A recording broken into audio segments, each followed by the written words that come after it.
우리는 종종 노력하면 성공할 수 있다는 희망적인 메시지를 듣지만 현실은 때론 그보다 훨씬 복잡하고 냉혹하게 다가오곤 합니다. 과연 가난은 정말 개인의 노력 부족일까요? 아니면 우리 사회의 깊숙한 곳에 뿌리내린 구조적인 문제일까요? 그리고 이러한 현실 속에서도 우리는 어떻게 희망을 찾고 더 나은 미래를 향해 나아갈 수 있을까요? 가난은 나라님도 구제 못한다는 속담처럼 가난은 오랫동안 개인의 문제로 치부되어 왔습니다. 하지만 최신 연구들은 가난의 대물림이 단순한 경제적 결핍을 넘어 사회적, 심리적, 심지어 뇌과학적인 차원에서 복합적으로 작용하고 있음을 보여주고 있습니다. 우리는 오늘 이러한 최신 연구 결과를 바탕으로 가난의 대물림이 왜 지속되는지, 그리고 우리가 이 문제를 해결하기 위해 어떤 노력을 기울여야 할지에 대해 깊이 있게 탐색해 보고자 합니다. 이 이야기가 여러분에게는 단순히 지식을 전달하는 것을 넘어 삶의 방향을 다시 한번 고민하게 하는 계기가 되기를 진심으로 바랍니다. 이제 함께 이 중요한 여정을 시작해 볼까요? 당신의 관심과 통찰이 더 나은 사회를 만드는데 큰 힘이 될 것이라고 확신합니다. 많은 분들이 가난의 대물림에 대해 이야기할 때 가장 먼저 떠올리는 것은 아마 돈일 것입니다. 물론 경제적 불평등은 가난 대물림의 가장 직접적이고 강력한 원인 중 하나입니다. 부의 대물림은 상속과 자산 축적을 통해 시간이 지날수록 그 격차를 더욱 벌려놓습니다. 한 세대가 쌓아 올린 경제적 기반이 다음 세대로 고스란히 이어지면서 출발선부터 다른 레이스가 펼쳐지는 것이죠. 이는 개천에서 용난다는 말이 이제는 옛말처럼 들리는 현실을 단적으로 보여줍니다. 상속 및 자산 축적의 비중이 증가하면서 재산 대물림 격차는 더욱 심화되고 있고, 이는 우리 사회의 경제적 불평등을 가속화시키는 주된 동력으로 작용합니다. 이러한 부의 세습은 능력주의 사회를 표방하는 현대 사회의 근간을 흔들며 많은 이들에게 깊은 좌절감을 안겨줍니다. 부모의 경제력이 자녀의 미래를 결정하는 강력한 요소로 작용하면서 개인의 노력만으로는 극복하기 어려운 구조적인 장벽이 만들어지는 것입니다. 하지만 가난의 대물림은 단지 돈만의 문제는 아닙니다. 더욱 근본적인 문제는 바로 교육 기회의 불균등에 있습니다. 저소득층 자녀들은 경제적인 제약으로 인해 교육, 자원 접근성이 현저히 낮아지면서 교육 기회에서 불리한 위치에 놓이게 됩니다. 좋은 학원, 양질의 교재, 다양한 교육 경험, 심지어는 안정적인 학습 환경까지 이 모든 것들은 부모의 경제력에 따라 크게 달라질 수밖에 없습니다. 이러한 교육 불평등은 결국 학업 성취도 저하로 이어지고 나아가 사회적 이동성을 제한하는 결과를 초래합니다. 교육은 계층 상승에 가장 강력한 사다리 역할을 해왔지만 이 사다리가 모두에게 동등하게 주어지지 않는다면 가난의 굴레는 더욱 견고해질 수밖에 없습니다. 교육의 불균형은 단순히 지식의 차이를 넘어 미래를 향한 가능성 자체를 제한하는 심각한 구조적 문제입니다. 이러한 교육 격차는 단순히 입시 결과에만 영향을 미치는 것이 아니라 장기적으로는 직업 선택의 폭을 좁히고 소득 수준의 격차를 고착화시키는 결정적인 요인으로 작용합니다. 모든 아이들이 잠재력을 최대한 발휘할 수 있는 공정한 교육 기회를 보장하는 것은 사회 전체의 지속 가능한 발전을 위해서도 매우 중요한 과제입니다. 여기에 더해 사회적 자본의 부족 또한 가난 대물림의 중요한 원인으로 지목됩니다. 상류층 가정의 자녀들은 부모의 사회적 네트워크를 통해 양질의 정보와 기회에 접근하기 용이합니다. 이들은 어릴 때부터 다양한 분야의 전문가들과 교류하고 고소득 직업으로의 진입에 필요한 인맥을 자연스럽게 형성하게 됩니다. 명문 학교 동문회, 고급 사교 모임 등을 통해 얻는 정보와 기회는 저소득층에게는 접근하기 어려운 영역입니다. 반면 저소득층 자녀들은 이러한 사회적 네트워크가 부족하여 어려움을 겪는 경우가 많습니다. 사회적 자본은 눈에 보이지 않지만 개인의 성공과 사회적 이동성에 지대한 영향을 미치는 요소입니다. 마치 보이지 않는 끈처럼 작용하여 특정 계층의 이점을 다음 세대로 전달하는 것이죠. 이러한 사회적 자본의 격차는 단순히 인맥의 문제를 넘어 정보의 비대칭성을 심화시키고 새로운 기회로부터 소외시키는 결과를 초래합니다. 결국 사회적 네트워크의 차이가 한 사람의 사회적, 경제적 성공에 지대한 영향을 미치게 되는 것입니다. 심지어 정책적 요인 또한 가난 대물림을 심화시키는데 일조할 수 있습니다.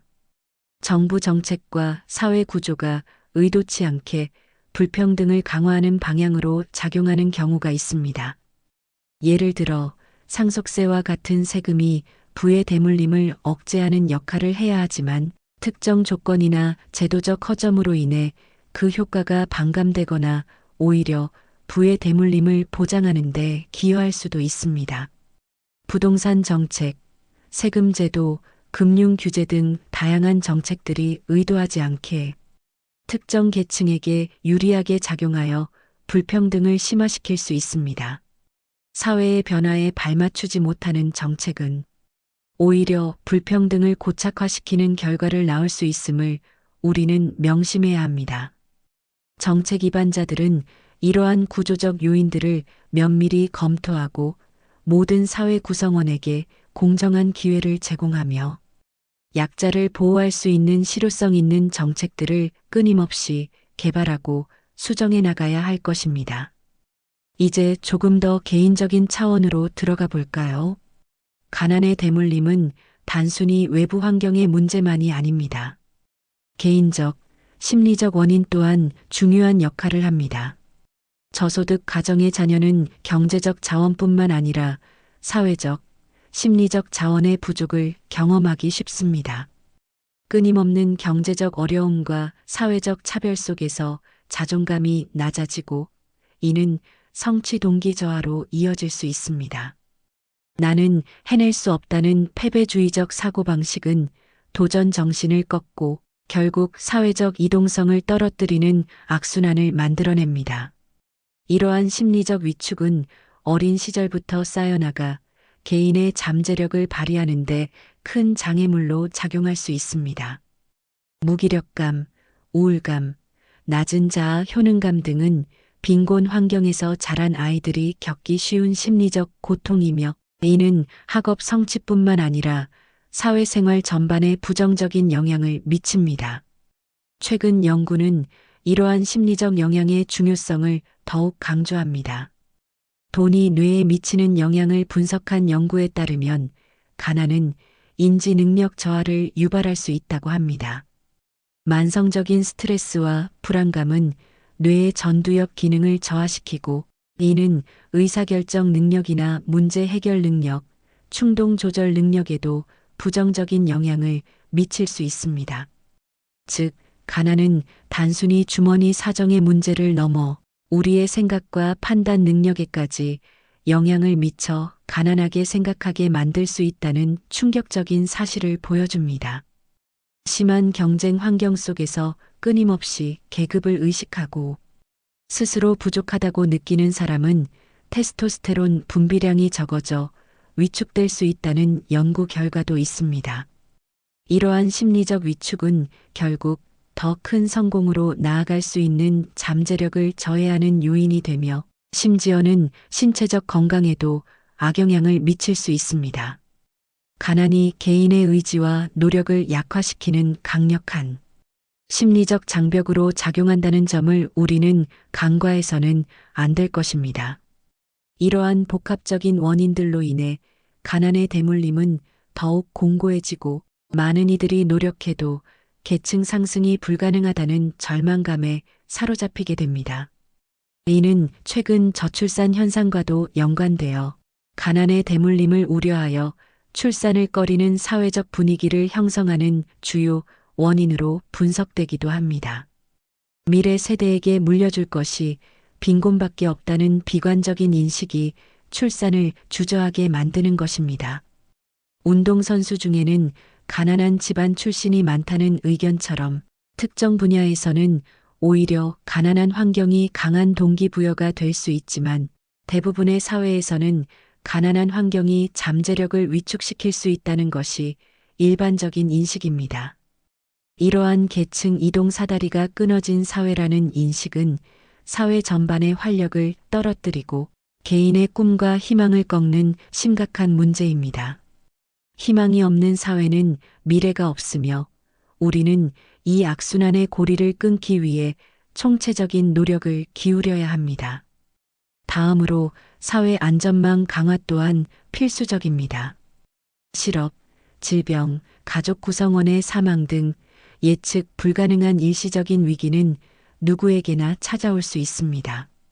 이러한 위기가 곧바로 빈곤으로의 추락으로 이어지지 않도록 튼튼하고 포괄적인 사회 안전망을 구축해야 합니다. 실업급여, 의료보험, 재난지원금, 주거 지원 등은 위기 상황에서 개인과 가정을 지탱해주는 버팀목이 되어야 합니다. 사회의 약자들이 고통받지 않고 다시 일어설 수 있도록 돕는 것이 바로 우리 사회의 책임입니다.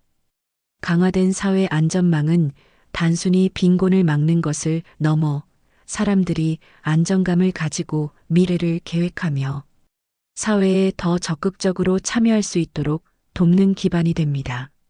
이는 장기적으로 사회 전체의 생산성과 활력을 높이는 효과로 이어질 것입니다.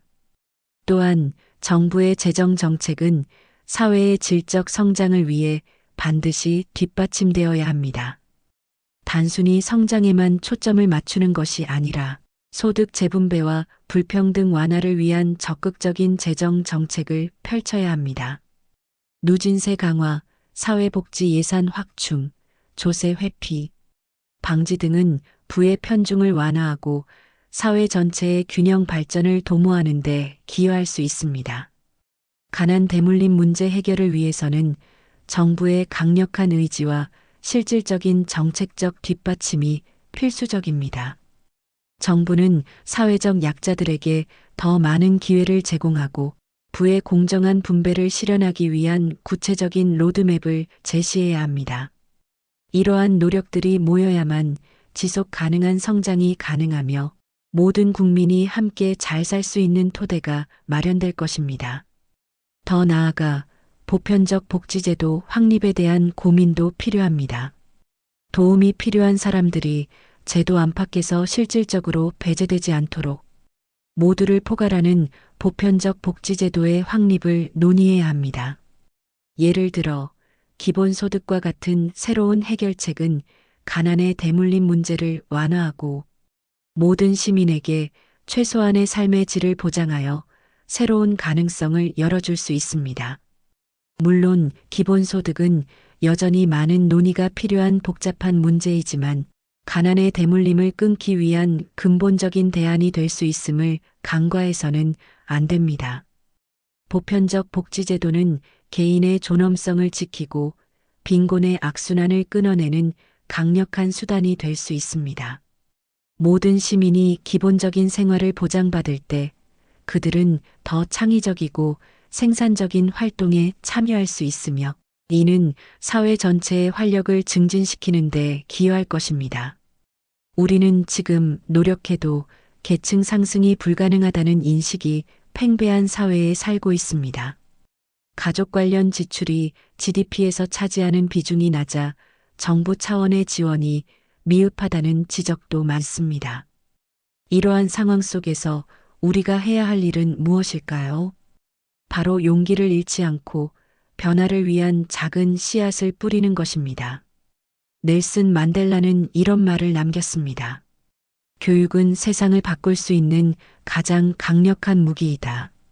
이 명언처럼 우리 각자가 할 수 있는 최선의 노력은 바로 교육의 기회를 찾고 주어진 환경 속에서 끊임없이 배우고 성장하려는 의지를 잃지 않는 것입니다. 동시에 우리 사회는 교육 불균형을 해소하고 사회 안전망을 강화하며 더욱 공정한 기회를 제공하기 위한 정책적 노력을 멈추지 않아야 합니다. 개인의 노력과 사회의 지원이 조화를 이룰 때 비로소 진정한 변화가 시작될 수 있습니다. 당신의 작은 실천이 모여 큰 물결을 이룰 수 있음을 믿습니다. 가난의 대물림은 한 개인의 문제가 아니라 우리 모두의 문제입니다. 우리 사회가 이 문제를 외면한다면 결국 모두가 고통받는 결과로 이어질 것입니다. 하지만 우리는 희망을 포기하지 않을 것입니다. 역사는 항상 어려움을 극복하고 더 나은 미래를 만들어 온 인류의 지혜를 증명해 왔습니다. 윌리엄 깁스는 미래는 이미 와 있다. 단지 널리 퍼져 있지 않을 뿐이다라고 말했습니다. 우리가 꿈꾸는 공정하고 희망찬 미래는 이미 어딘가에 존재하며 우리가 함께 노력한다면 그 미래를 현실로 만들 수 있습니다. 중요한 것은 바로 우리라는 공동체의 인식과 실천입니다.